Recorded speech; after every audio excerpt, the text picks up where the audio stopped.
So, what's up mga idol? Gusto niyo din ba ng oblong na hubog? Kung nagsasawa na kayo sa bilog, no? Ganyan yung oblong, itsura niyan. Ganyan siya mga kalodi. So, madali lang, no?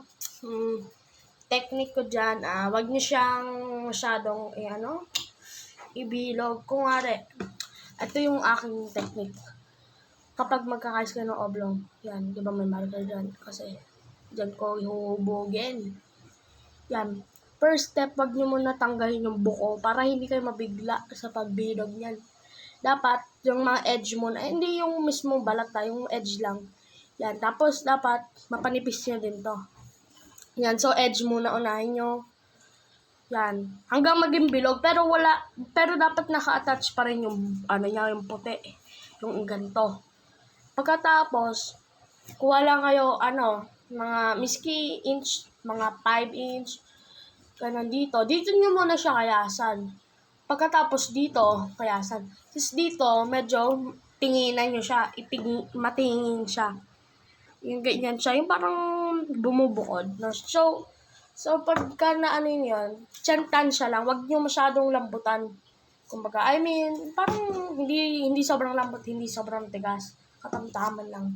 So, dapat ganito itsura niyan. Hindi yung mismong bend na bilog. Dapat ganyan lang itsura niyan, Yan, so, ito patunay ko. Ito, example lang to na kawayan kasi nag-tutorial lang ako. Yan, hawakan ko. Tapos, igaganyan ko. Yan. Tingnan nyo, guys, oblong siya. Yan, oblong siya kapag nakadikit na yung dalawa. Yan, so, ganun lang kadali, Yan. Ganda. Maganda lang sa oblong na hubog.